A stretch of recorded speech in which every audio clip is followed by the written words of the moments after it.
Well, it is good to see everybody here this evening. I'll have to make an adjustment to get used to having the mic on my head like this. Normally, it's down here back home. It is really good to be here. If we've got visitors among us, it's really good to have you also. I just want to welcome once again any visitors, especially if you're here in Ocala. Please let any of the members of this congregation know if you have any questions.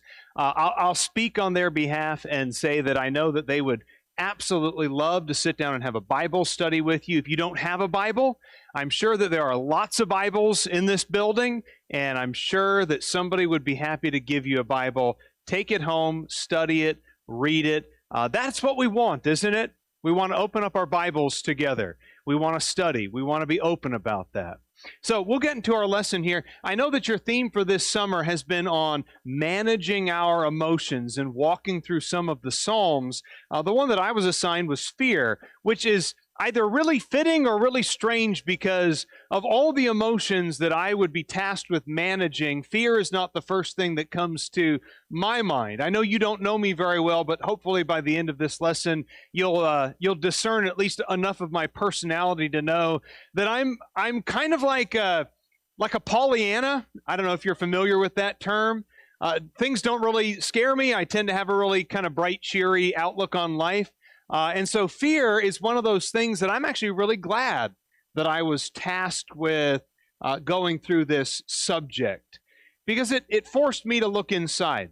As someone who always is sort of the cheery person who looks on the bright side of life, it was really healthy for me actually to think about fear and what are the things that I fear.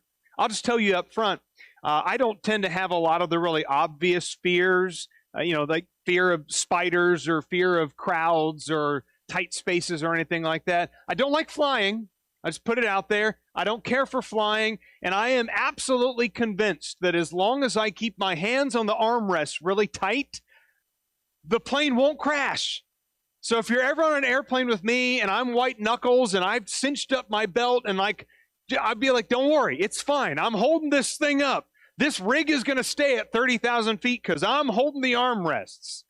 But in all seriousness, there is one fear that I have to deal with and that again, was really healthy for me to confront in preparing this lesson. And it is the fear of failing my children. And I think about that probably more than I should. But I think about that I have these children who are in this world because of God's incredible providence and because of the part that I've played, literally in bringing them into this world, and my wife as well, and that these people are in my care for a few years.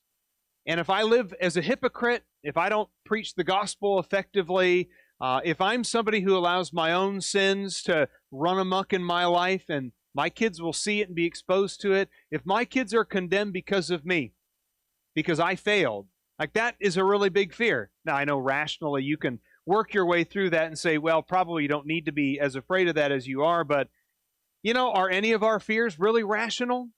Have your Bibles open to Psalm 55. We're going to be taking a look at Psalm 55, and it's a passage that we're going to be coming back to a few times in this lesson, and I'll just say up front, this is not going to be an expository examination of Psalm 55 in great detail, but we're going to use the psalm as the framework and a jumping off point to talk about what I hope are some really useful lessons about fear and managing this very powerful emotion. So let's take a look here at Psalm 55, presumably written by David during one of the many, many times in his life that he would have felt fear all around him. And he says this in verse 1, "Listen to my prayer, God, and do not hide yourself from my pleading. Give your attention to me and answer me. I'm restless in my complaint and severely distracted because of the voice of the enemy, because of the pressure of the wicked, for they bring down trouble upon me, and in anger they hold a grudge against me. My heart is in anguish within me, and the terrors of death have fallen upon me. Fear and trembling come upon me, and horror has overwhelmed me." Fear is a very human feeling.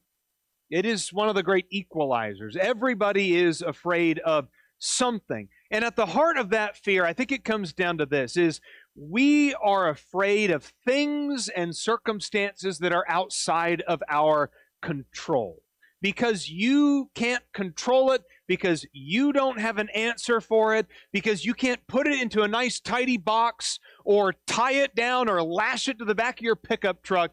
Because you can't control something, you're afraid of it. And I think that that's an explanation for why we're afraid of meeting new people, or why we're afraid of big crowds, or why we're afraid of the dark, or why we're afraid of heights, or why we're afraid of flying, or why we're afraid of failing our children as leaders in our household. Because there's so much that we cannot control. Because we can't control it, we fear it. And unfortunately, the devil also plays into this fear. The devil uses our ignorance. He uses the shady figures in the dark corners of the room to play up our vulnerability so that we become paralyzed by our fears. And it's almost always, by the way, something that we have no reason to fear at all. I think if you are really rational about your fear, you might discover that a lot of your fears are like 99% not going to happen. You know, like realistically, logically, reasonable, not going to happen. Meeting new people, very, very unlikely that meeting someone, they're going to jump out and bite your face off. Very unlikely. Highly unlikely that you're going to go out into the attic to go get Christmas decorations and a 5-pound spider is going to come out of the woodwork and kill you. Very unlikely. I like Proverbs chapter 26 and verse 13 talks about that. The sluggard says that there's a lion in the road. A lion is out in the open square. It's like, do you really think that there's going to be a lion in the open square? Like typically, I don't know the lions that you've ever known, but typically the lions don't show up in the courthouse square in the middle of town. And so it's something that we fear that's not even going to happen. Contrary to our natural inclination, though, God calls us to remove fear and act in faith. And there's going to be a lot of things that we talk about this evening that I think is going to address how that happens. Because listen, that's easier said than done. I mean, if it was just as easy as, well, God told us to stop being afraid. I mean, I've tried that with my kids hundreds of times over the years. Well, just stop it, right? Well, Dad, I'm afraid. Well, just quit being afraid of it. Well, if it was that easy, none of us would fear anything. And that's the real challenge, isn't it? The challenge is that we've got to figure out how to get control of the fear and act in faith. Well, why is fear such a problem? I mean, if it's so natural, if everybody experiences it, if it's the great equalizer that everybody's going to be going through, then what is really the big problem with fear? Fear always brings out the worst in you. And fear always brings out the worst version of yourself.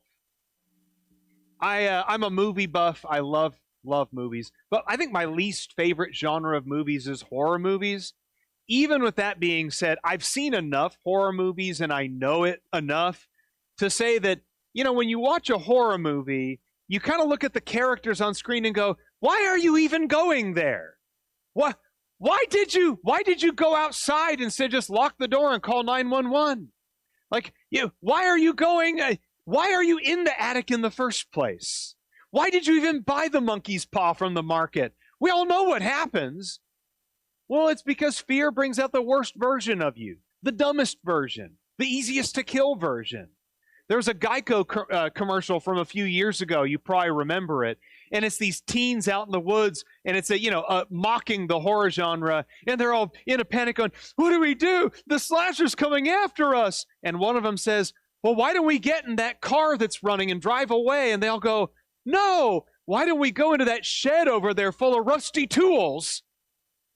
Well, that's just what horror does. That's what fear does. It brings out the absolute worst person, the worst version. Now, horror movies aside, it is true that fear frequently leads us to make terrible, terrible decisions. And just look at people in the Bible who allowed fear to paralyze them or to disrupt their decision making. And listen, These are not villains of the Bible necessarily, but some of them are real heroes of the faith, and yet their worst moments, like the absolute worst moment for some of these people, was because of fear. Adam in Genesis 3. I mean, Adam and Eve got caught red-handed. And where were they? Hiding from God out of fear in the bushes. And when God confronted Adam, instead of taking responsibility, Adam was so afraid, what did he do? He shifted the blame onto Eve. What about Abraham? In Genesis 12 and Genesis 20, in strikingly similar stories, by the way. When Abraham was afraid because his wife was beautiful and he was going to a strange place and he wasn't sure exactly what the locals would do with this situation, he lied. Tell them that you're my sister. You're technically my half-sister, so it's only a half lie. Well, because Israel was afraid in Exodus chapter 14, they made a mistake there in losing faith in God and losing faith in Moses as well. They just got done seeing the 10 plagues. 10 plagues. They left Egypt, treasure in their pockets. And then the Red Sea is there. And they got the Red Sea on one side and Pharaoh's army on the other side. And they panicked and they became afraid. And they said, Moses, did you just lead us out here so that we would die? A low moment for them at the beginning of a 40-year journey that was full of a lot of other low moments, almost always couched in fear. The 10 spies in Numbers chapter 13, even though the land was as good as God said that it would be, because we looked like grasshoppers in our own sight. That's what they said. We looked like grasshoppers in our own sight. They were afraid of the locals. Giants. Like God can't slay giants. Israel cowering before Goliath in 1 Samuel 17, mocking God and his armies. How about Jesus' disciples in the storm in Mark chapter 4 and verse 38? He calms the wind and the waves, and instead of being emboldened by what they see of Jesus, instead of growing more confident in him, instead of their faith blossoming because they see that God can control the wind and the waves through his son Jesus, instead they question, well, who is this that the wind and the waves should obey him? And they became frightened of Jesus. Or Peter denying Jesus in Mark chapter 14. Because people kept confronting him about, hey, aren't you one of his disciples? I know you are. I do not know the man. Nope, never met him before. And because he was afraid of them, probably Peter's lowest moment takes place immediately afterward. That is what fear does. That is what fear does. Now, as I mentioned before, behind every fear is the knowledge that we can't control something. It's just something is out of our control. And for the writer of Psalm 55, getting back to our text, a few things are especially addressed by him. Open up to Psalm 55, and let's just look at a couple of these here before we move on to another point.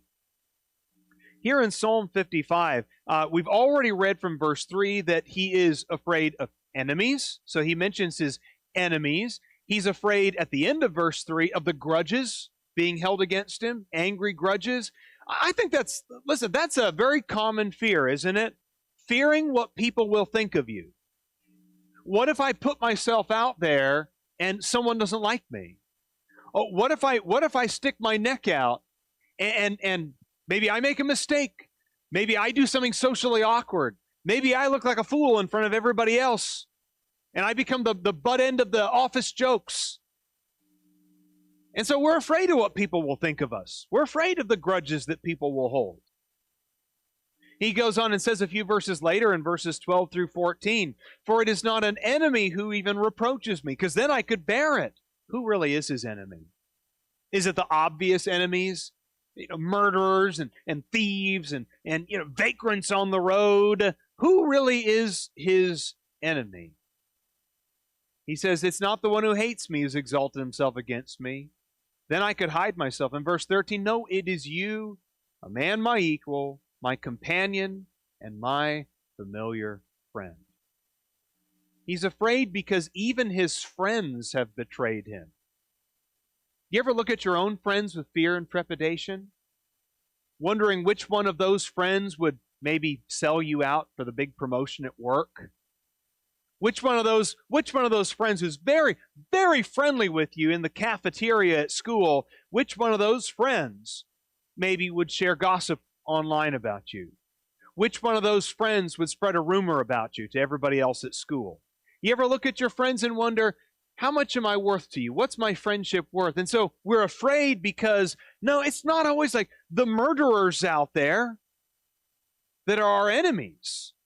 No, it turns out it's the people that we let in that become our worst enemies. The horrors of death in verse 4. He talks in verses 9 through 11 about violence, oppression, destruction. These are all very common fears for us.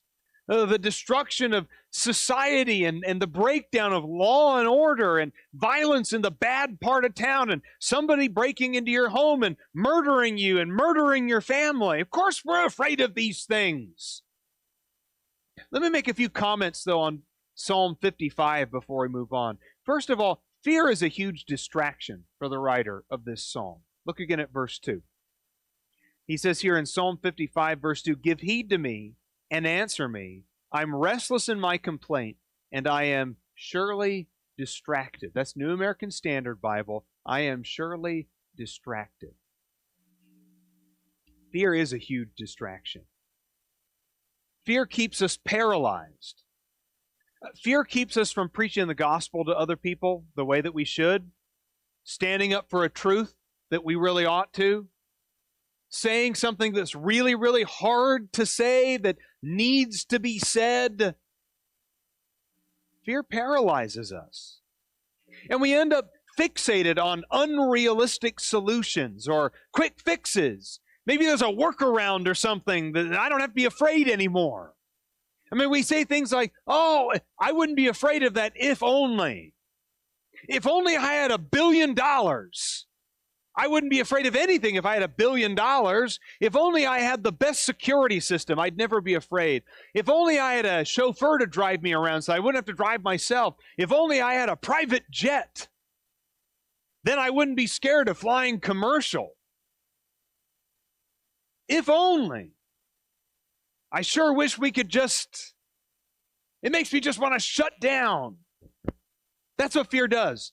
Fear makes us fixate on the solutions that aren't actually solutions. And that's exactly what he says here in the next couple of verses. Go back again to Psalm 55, but now notice here in Psalm 55 and pick up in verse 4. "My heart is in anguish within me, and the terrors of death have fallen upon me.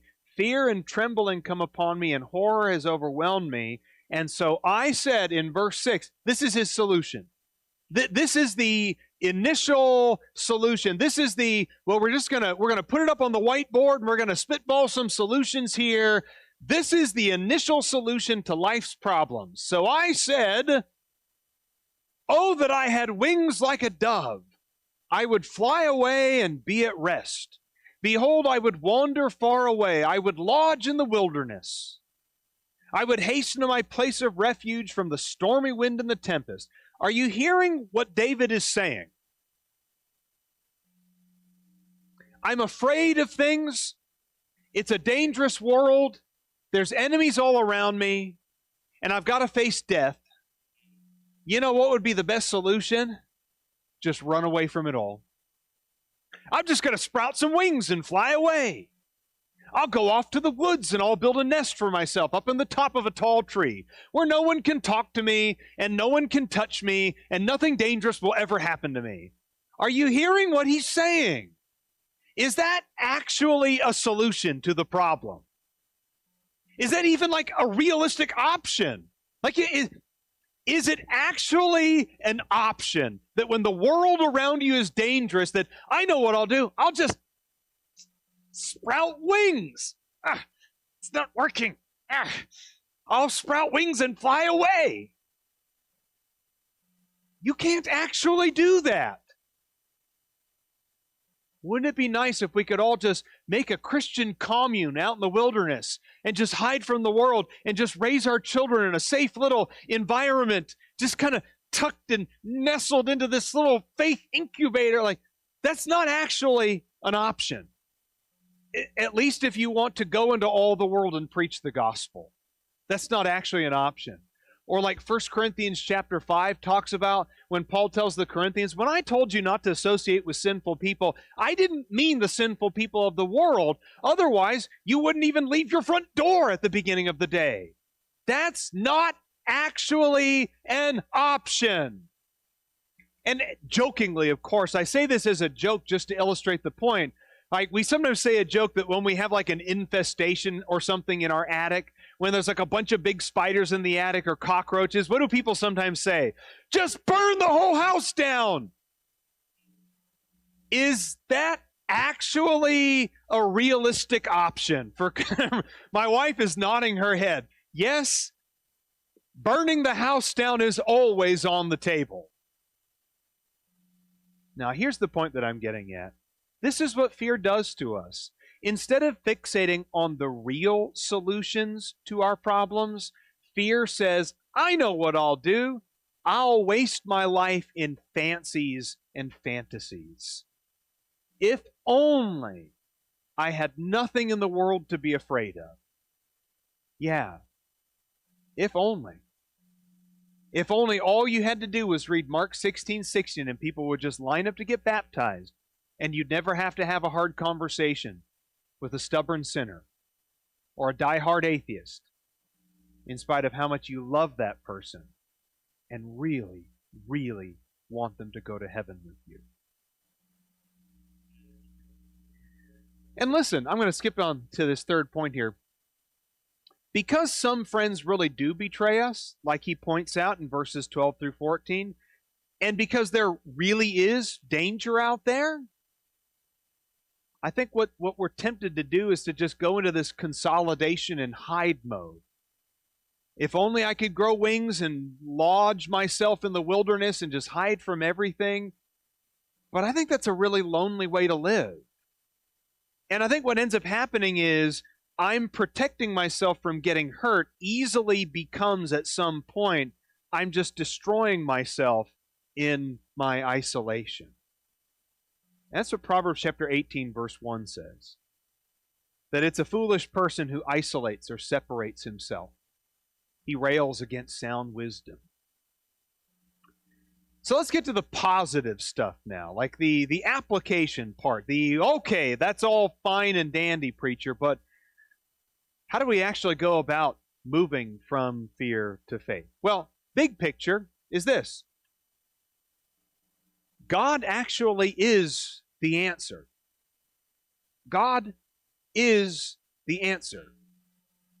But that doesn't mean that he fixes everything right here, right now, exactly the way that you want him to. Sometimes in life, we're afraid of what the answer is because the answer is going to hurt us. But we have to go through the pain in order to find the right answer. Little example, small analogy. I don't like people touching my eyes. I don't know anybody who does, by the way. Like, do you know anyone who's like, I sure love it when people poke at my eyeballs. I love going to the eye doctor.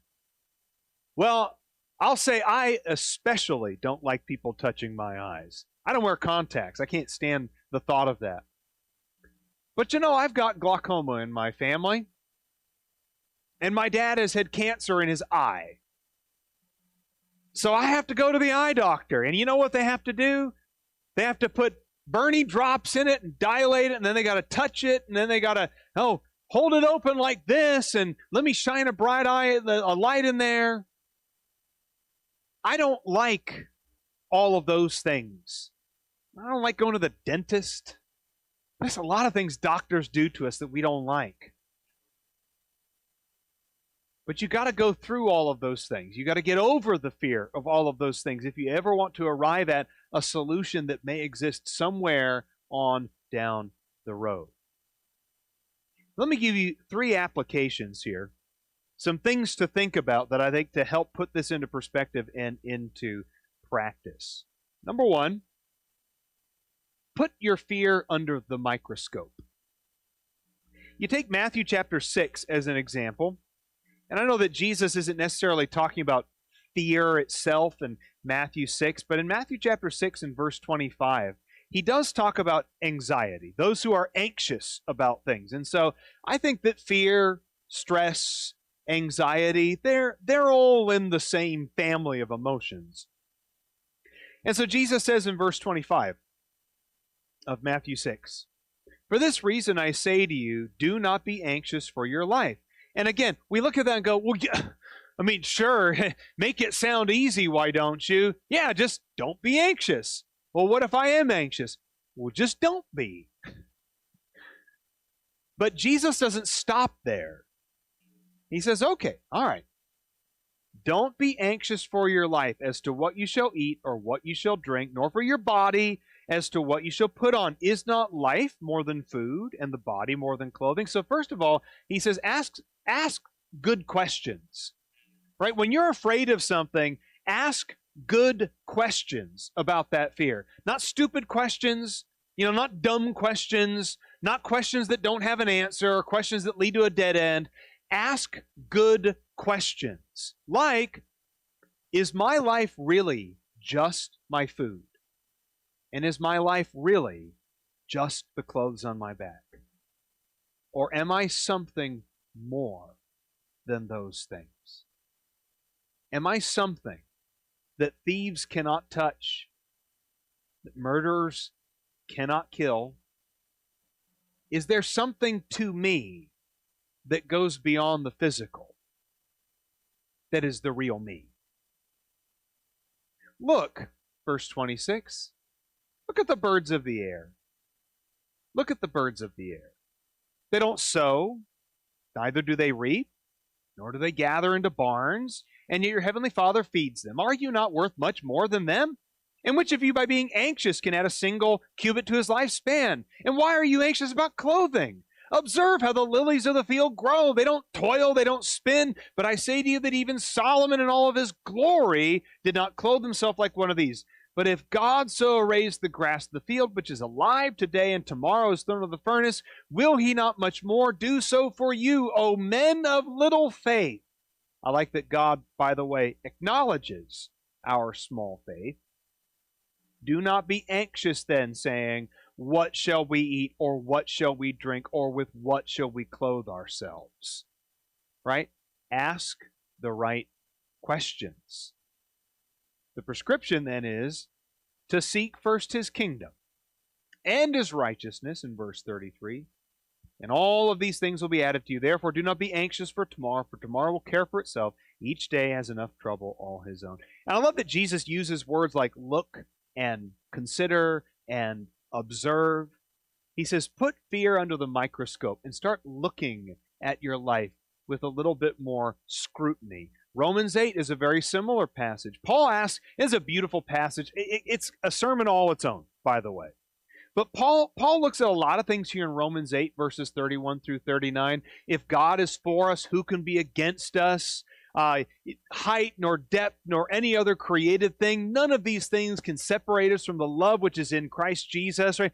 He says and asks a lot of great things for his readers to ponder. And poetic as all of it is, he's simply asking for reasoned consideration of fear and faith. Just ask, if God is for us, who is against us? And often this process of analyzing something under a microscope kind of demystifies it. Try it next time you're hurt.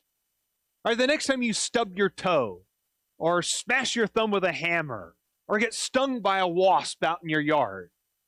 Instead of feeling emotional about it and just stomping around the house being angry, why don't you sit and ponder the pain?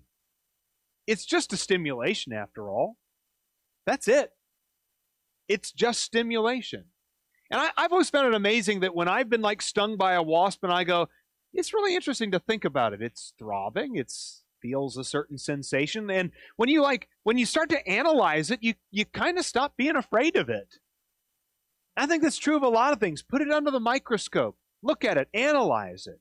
Dispassionately consider the things that you're afraid of. And instead of averting our inner gaze, really, really think about why you're afraid of something. And some of your fears may prove to be quite irrational. If you're really that afraid of spiders, I'll tell you what, look at an enlarged image of a jumping spider and tell me you're still afraid of spiders. Come on. They're so cute. Big eyes, little hands like this. I'll give you a second application here. As a second application, fixate on truth.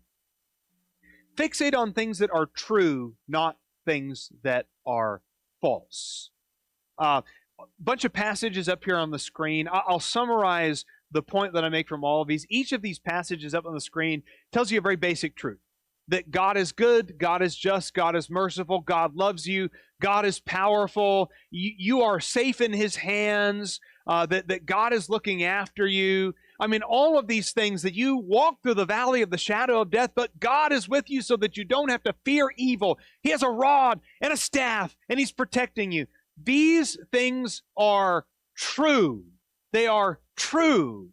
And as I said before, many of our anxieties and fears are based on lies that we tell ourselves, or at least lies that are imposed upon us by somebody else. And even if something is not an outright lie, because there are dangerous spiders, and some planes do crash, they still rely on us dismissing all of the evidence to the contrary. So instead of fixating on the lies, like if I put myself out there, nobody will like me. If I try to make friends, everybody's going to hate me. If I try to preach the gospel, everybody will reject me. If I try to defeat that sin, it'll just defeat me again and again and again. These are lies that we say, and they become self-propagating, and they're self-fulfilling prophecies. So fixate on truth. When you're afraid of something, think about what the truths are about that thing. From the smallest truths to the really big stuff. God does love us. God's grace is sufficient, just like He told Paul in 2 Corinthians when Paul prayed about the thorn in his side. Paul realized, I guess I'm just going to have to stick with a thorn in my side, because Jesus said, my grace is sufficient for you, for power is perfected in weakness. God's grace is sufficient. He is both merciful and just. And those two things don't fight each other. They don't butt heads with each other. God is perfectly just and perfectly merciful. There will be a resurrection, no matter what they do to your body. Burn it, behead it, whatever. Melt it in acid. You will be raised up. That is truth. You will be raised up. And you will be raised up and glorified as well. And the wicked will not get away with it in the end. These are truths that we can build our faith on. And finally, and I'll bring the lesson to a close on this last point. This was actually the most challenging point of all. And when I preached this last Sunday at Glen Springs, I had a good practice run, so it was nice. This was the point I was the least satisfied with in hindsight. Like I wrapped up my sermon and I thought, I don't know, it just didn't hit quite the way I wanted it to. So my third point is this. You don't have to understand everything. You don't have to have all of the answers. When you're in the proverbial dark, scary room, and there are shadowy figures beyond your sight, you don't actually have to know everything that lurks in the shadows to move through the valley of the shadow of death with full confidence in God. And by the way, this doesn't mean that when you throw things at God's feet and say, I'm afraid of this, that God will just sort of pick it up and say, well, now nothing bad will ever happen to you. Great! That's not what He promises. But instead, turn to Philippians chapter 4 and notice an incredible passage here in Philippians 4, verses 6 and 7.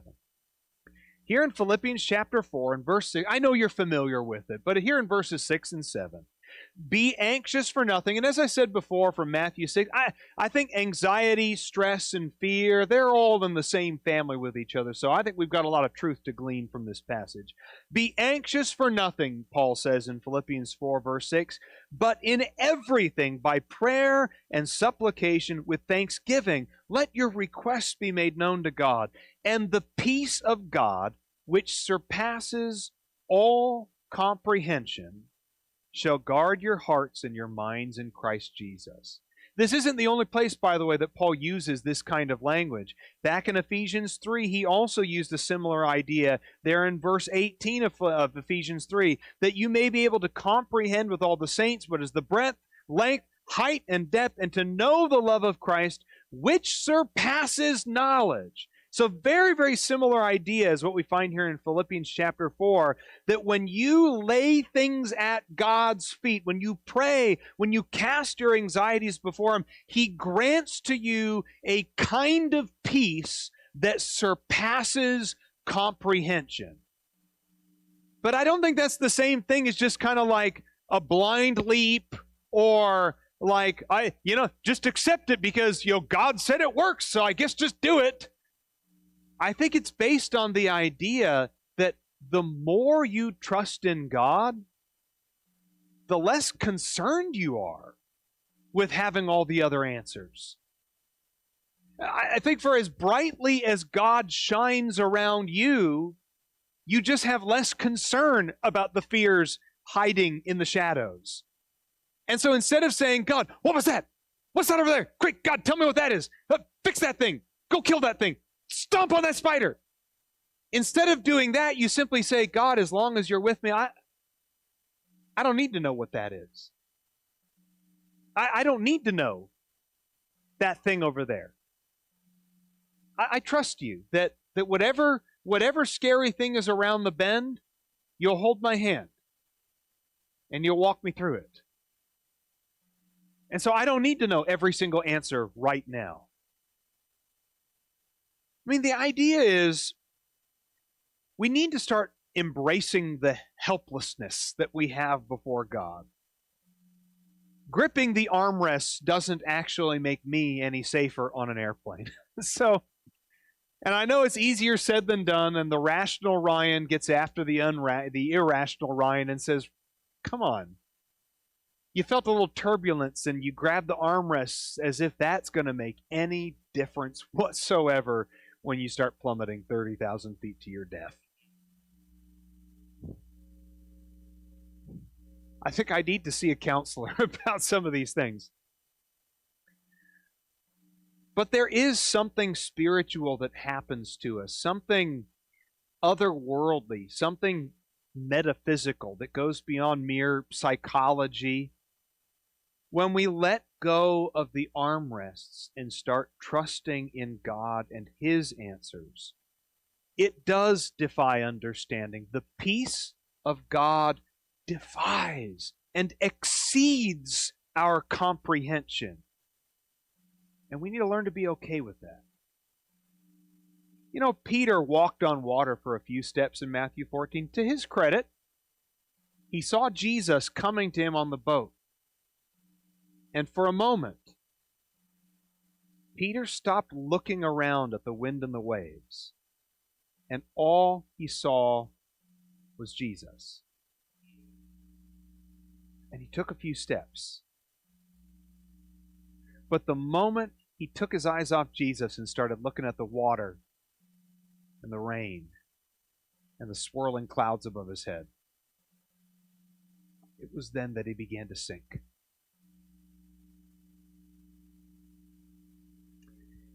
Now I'm going to bring the lesson to a close here with an invitation. Do we have an invitation song? We do. Okay. All right. If you're not a Christian here this evening, you got a lot of things to be afraid of. Listen, I'm not going to apologize for that statement. It's true. You got a lot to be afraid of. If you're not a Christian, death is always looming. Who knows what's after death, what's awaiting you? Questions? Fears? It's a scary world. It's an even scarier world to not have a dread champion, to march in front of you, like Jeremiah once described God, to fight those battles for you, to clear the way through the chaos of this life, to make a path straight for you, you have a lot to fear. But I'll leave you with this, because I don't want to just scare you. The Apostle John said something really cool in 1 John chapter 4. In 1 John chapter 4, he talks about fear, but he also talks about love. For there is no fear in love. Because fear involves punishment, and perfect love casts out fear. John 3 verse 16 said that God so loved the world, and that includes you. You are part of the world. Saint and sinner, you are part of the world. And God so loved you that he gave his only begotten Son, so that you could experience fear being cast out by that perfect love. So that you can walk with confidence no matter what happens. You can die young or die old. You can die in a hospital bed or die crouched on your knees in a Roman Colosseum. And it doesn't matter. Because love casts out all of that. So if you have any spiritual need at all that we can help you with tonight, please let it be known by coming forward as we stand and sing together.